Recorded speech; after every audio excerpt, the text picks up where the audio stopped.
آپ فرماتے ہیں کہ ابھی اس کے حضرت عمر فرماتے ہیں کہ وعدے میں 3 دن باقی تھے، میں حضور کے ساتھ تھا، وہ عالم تھا یہودیوں کا، تورات جانتا تھا، تو چوک میں اس نے کھڑا کر لیا اور کھڑا کر کے کہنے لگا نبی کریم صلی اللہ علیہ وسلم سے کہ میرے پیسے دیں.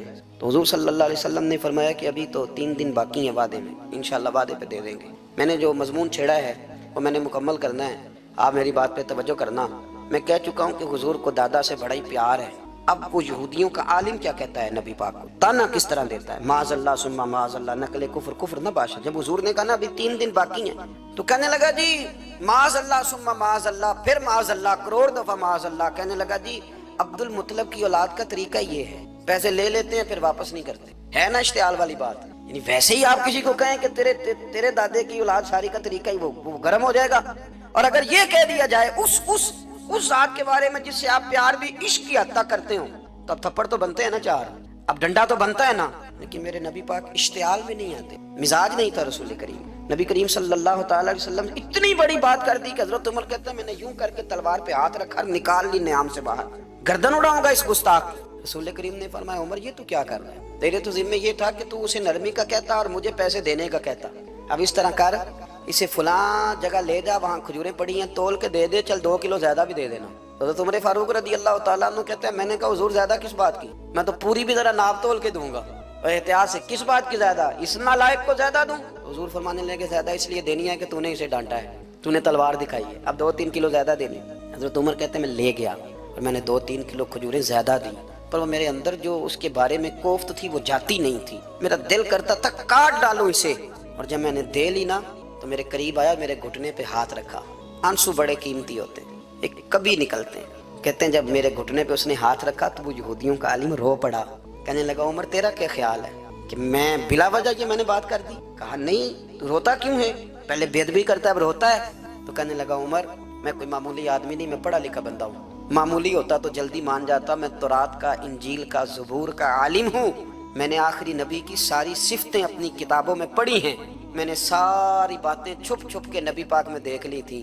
ایک بات میں نے حضور کی آزمانی تھی ابھی، وہ یہ تھا کہ نبی پاک کے سامنے جتنی بھی جہالت کرو گے نا، اللہ کے رسول کا حلم اس پر غالب آ جائے گا، حضور کا صبر اس پر غالب آئے گا. میں نے نا آج وہ آزمانا تھا، اور میں نے نا سازش کر کے بلال کو پیسے دیے تھے، اور میں نے سازش کر کے 3 دن پہلے مانگے تھے. پر عمر تجھے مبارک ہو، میں نے تو آزما کے مانا ہے، تو بغیر آزمائے محمد عربی کا غلام بن گیا ہے. اب لے جا، مجھے معافی بھی دلا، اور نبی پاک صلی اللہ علیہ وسلم کی غلامی بھی میرے لیے، اس سند پہ بھی تو میرے ساتھ شامل ہو. زندگی میں اشتعال نہ اپنے آپ کو آنے. لوگ دنیا میں باتیں کرنے آئے ہیں، اور باتیں کرنے والے رہ جایا کرتے ہیں. باتیں کرنے والے، میری بات کی سمجھ آ رہی ہے، اور کام کرنے والے وہ کر جاتے ہیں. اگر آپ باتوں پہ آپ وقت گزاریں گے تو رہ گئے. اشتعال، وکیلوں کو بھی یہاں اشتعال آتا ہے، یہاں ڈاکٹروں کو بھی اشتعال آتا ہے، یہاں فلانے کو بھی اشتعال آتا ہے، یہاں بھیا آپ کس چکر میں پڑ گئے؟ اگر آپ کو اشتعال ہی آنا ہے، آپ دیکھیں نا اہل طائف نے نبی پاک کے ساتھ کیا کیا. تاریخ میں نا کچھ الفاظ ایسے ہیں جو پڑھے نہیں جاتے. جب انہوں نے کہا کہ معاذ اللہ، آپ نبی ہیں جو دروازہ گھوم رہے ہیں، آپ نبی ہیں جن کے ساتھ لشکر ہی کوئی نہیں، پیسے ہی کوئی نہیں، آپ ہیں. اتنے سخت جملے، پھر پتھر بھی مارے.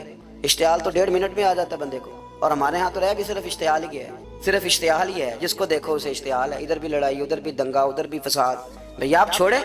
رسول کریم علیہ الصلوۃ والسلام کو حضرت زید بن حارثہ نے کہا حضور دعا کریں یہ تباہ ہو جائے. نبی پاک نے فرمایا، لفظ حدیث کے فرمایا لم ابعث لعانا، فرمایا میں کو تانے دینے والا بن کے آیا ہوں، میں کو وہ ہوں جو تانا زنی کروں گا، بد دعا دوں گا انہیں. فرمایا انما بعثت ہادیا و رحمہ، فرمایا میں تو رحمت بن کے آیا ہوں اور لوگوں کو ہدایت کا راستہ دکھانے کے لیے آیا ہوں. زندگی میں کبھی بھی اشتعال. ایک بات اور کرنی ہے آپ سے، اس پر بھی آپ نے خاص توجہ کرنی ہے، جو ہمارے لیے سرکار کی محتاجی میں سے خیرات ہم نے لینی. وہ یہ ہے کہ نبی پاک صلی اللہ علیہ وسلم کو نا قرآن مجید نے حریص کہا. اللہ اکبر. یہاں شاید آپ مجھے کہہ دیں تو میں ناراض ہو جاؤں، لیکن قرآن نے کہا حریص علیکم بالمؤمنین رؤوف الرحیم. اللہ کرے کہ ہم قرآن کے الفاظ پر غور کریں. حریص علیکم، اے میرے محبوب کے غلاموں، نبی پاک صلی اللہ علیہ وسلم نا تم پر حریص ہیں، یعنی تمہاری بھلائی چاہنے میں جلدی کرتے. تمہاری بھلائی چاہنے میں، یہ ایسے الفاظ ہیں کہ اس سے بڑھ کر میں ان کا معنی نہیں کر سکتا. اگرچہ علماء تفسیر نے حریص علیکم کے کئی معنی بیان فرمایا محبوب کو جلدی ہے. بیٹا بھی اماں سے کہتا ہے اماں آہستہ آہستہ میری ترقی ہوگی نا. اب مرید بھی پیر صاحب سے کہتا ہے حضرت صاحب میں شروع کرتے لئیے سویرے اٹھتے پہنا تے میں ہولی ہولی کر کے داڑھی. مجھے تو خیر بہت سارے کہتے ہیں، اس لیے ایک میرے سنگی ہیں، اللہ تعالیٰ انہیں جزائے خیر دے، وہ جنوبی پنجاب سے ہیں، تو وہ سرائکی ہیں۔ اب ہمیں اللہ نے یہ اعزاز دیا ہوتا ہے کہ ہمارے پاس ہر زبان کا بندہ ہوتا ہے، اس لیے کئی دفعہ اپنی زبان بھی گڈمڈ ہو جاتی ہے، کیونکہ سب سے بات کرنی ہوتی ہے نا جی۔ تو مجھے کہنے لگے ایک دن فون کر کے پیر صاحب مبارک ہو گئے۔ میں نے کہا جی خیر مبارک، کیا ہوا؟ کہنے میں ان چھوٹی چھوٹی داڑھی رکھ لی اللہ دے فضل نہ۔ میں کہا چلو میں تیری مبارک قبول کی تو مہربانی کری انہوں کھاد شاد باندھا رہی تاکہ تھوڑی بڑی بھی ہو ہی جائے کہ مبارک ہوئے۔ میں چھوٹی چھوٹی، میں کہا چلو اللہ کریم خیر کرے گا، بڑی بھی ہو جائے، حالانکہ داڑھی کا کوئی وزن ہی نہیں ہوتا، کیا ہوتا ہے نہ چھوٹی کا نہ بڑی کا۔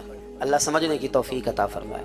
باہر کیا جو بات عرض کرنی ہے اس کی طرف آتا ہوں آپ حضرات سے۔ حریص علیکم، بھئی ہر بندہ کہتا ہے میں آہستہ آہستہ چلوں گا، لیکن نبی پاک صلی اللہ تعالی علیہ وسلم نے شوق رکھتے میری امت کو جلدی سے خیر ملے، جلدی سے۔ آپ دیکھیں نا، ہم نے نا اصل میں سنی تقریریں، سنانے والوں نے سنا دیں، بس وہ ٹھیک ہے ایک نظام ہے، لیکن کبھی کبھی نا ہم الجھ جاتے ہیں، اڑ جاتے ہیں کہ یار ایسے بھی ہوتا ہے۔ نبی پاک جلدی کرتے ہیں اپنی امت کو خیر دینے میں، جلدی۔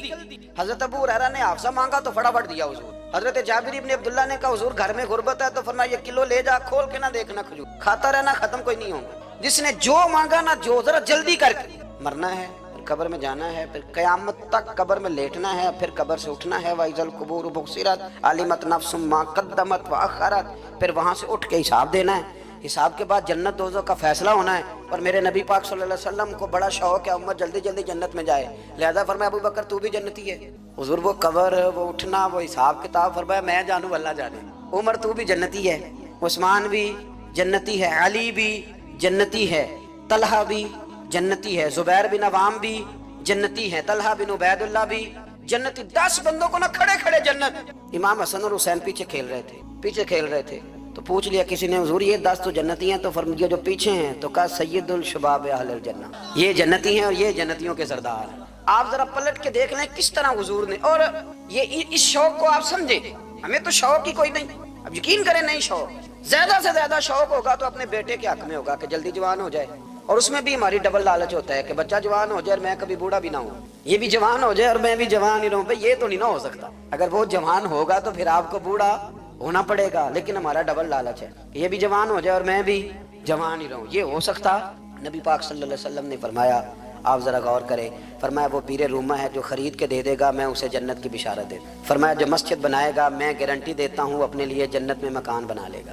میرے رسول کریم علیہ الصلوۃ والسلام جنت کو آسان کرتے چلے گئے، فرمایا 2 چیزوں کی ضمانت دے دے، زبان اور شرمگاہ کا غلط استعمال نہ کرنا، میں تجھے گارنٹی دیتا ہوں کہ رب تجھے بغیر حساب کتاب جنت عطا کر دے گا۔ جلدی کے ساتھ حضور نے یہ شوق پیدا کیا۔ ہمارے ہاں نا ہر معاملے میں تیزی ہے، امیر راتوں رات ہونا ہے، حسین راتوں رات ہونا ہے، اور بادشاہ بھی نیک ذرا آہستہ آہستہ ہو کے کرنا ہے، آہستہ آہستہ آہستہ آہستہ۔ اور تم ہر ویلے مسیطے بہ رہنا ہے، اور کتے بھئی ہے جی؟ بھئی مسجد اللہ کا گھر ہے، تیرے گھر بیٹھتے تو 2-3 زیادہ بیٹھتے، تو نے کہنا تھا کوئی اور کام بھی کریا کر، اللہ کے گھر بیٹھے ہیں تو یہاں بھی تجھے اعتراض ہے، کدھر جا کے بیٹھے، کدھر بیٹھے جا کے؟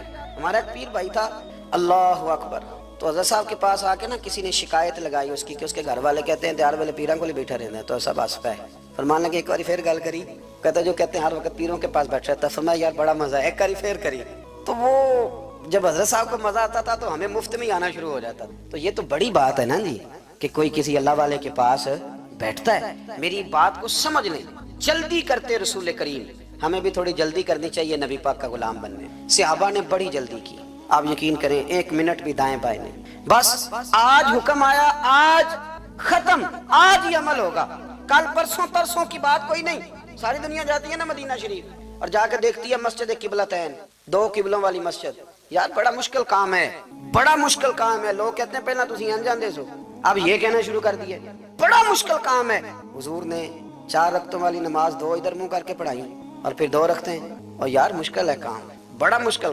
یہاں تو میرے بھائی پگڑی کا سٹائل بدل ناراض ہو جاتے ہیں، اور میرے رسول کریم صلی اللہ علیہ وسلم نے کعبے کا رخ ہی پھیر لیا تو سلام کے بعد صحابہ نے سوال نہیں کیا۔ کسی نے پوچھا کل تم نے 2 ادھر پڑھی تھی، آج 2 ادھر پڑھی، انہوں نے کہا ہم نے قبلہ نہیں دیکھا، ہم نے تو یہ دیکھا امام کدھر جا رہا ہے۔ حاجیو آؤ شہنشاہ کا روضہ دیکھو، کعبہ تو دیکھ چکے اب کعبے کا بھی کعبہ دیکھو۔ جلدی کریں، وقت بڑا تھوڑا ہے، بیماری فٹافٹ آ جاتی ہے کچھ پتہ نہیں چلتا، کمزوری فٹافٹ آ جاتی ہے کچھ پتہ نہیں چلتا، بہت سارے حالات ہیں جو جلدی خراب ہو جاتے ہیں۔ نبی پاک صلی اللہ تعالی علیہ وسلم نے نا اپنی امت کو بڑی ساری خیر اللہ سے لے کے دی، ہمارا دین بڑی جلدی مکمل ہوا، 23 سالوں میں مکمل دین حضور نے ہمیں عطا فرمایا۔ اور پھر ایک اور مزے کی اور لطف کی بات یہ کہ ایک ہے کہ جنگیں بھی ہو رہی ہیں، ہم کہتے ہیں جی آرام سے بیٹھیں گے تو دین کی بات کریں گے، جنگیں بھی جاری ہیں، بدر ہے، احد ہے، آخر دم تک جس دن سرکار کا وصال ہوا اس دن بھی نبی پاک صلی اللہ علیہ وسلم نے لشکر روانہ کیا، اس دن بھی لشکر روانہ کیا، جنگیں بھی ہو رہی ہیں، اور ساتھ ساتھ رسول پاک نماز، عبادت، تہجد، مسواک، شریعت، دین،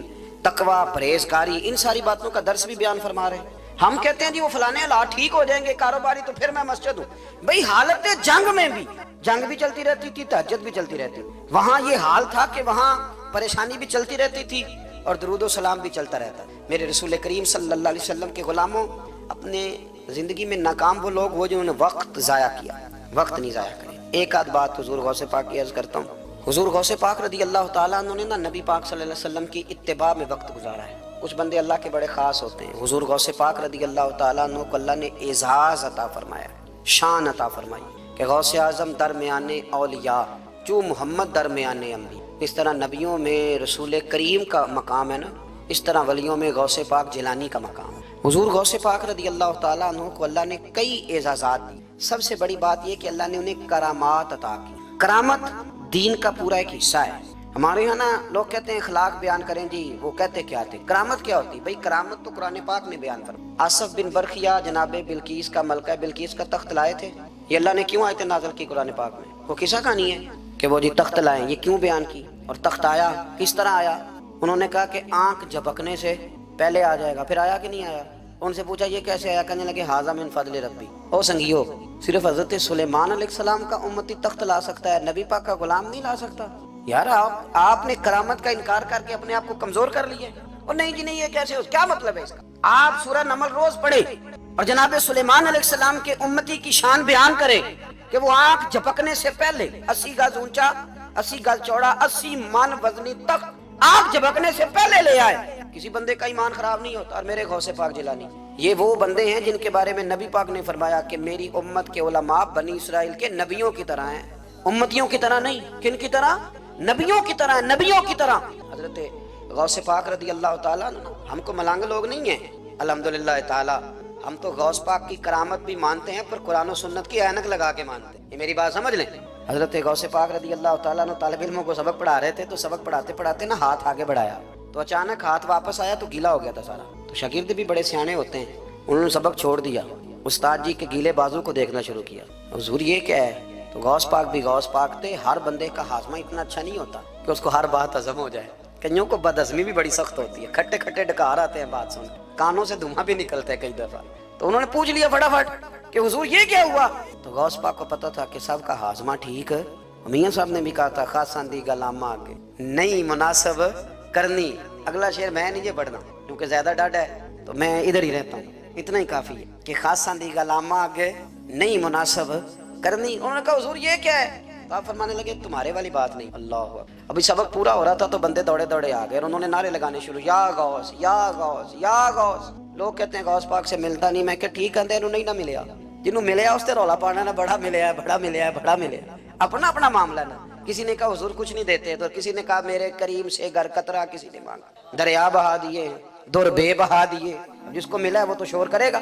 تو تھوڑی دیر کے بعد ہی بندے پہنچ گئے، انہوں نے آ کے یا غوث کے نعرے بھی لگائے، وہ مچلے بھی، وہ روئے بھی، وہ قدم بھی چومے، اپنے مقدر پہ ناز بھی کیا۔ شکر ہے اللہ کا، اللہ نے ہمیں آپ کا غلام بنا، شکر ہے۔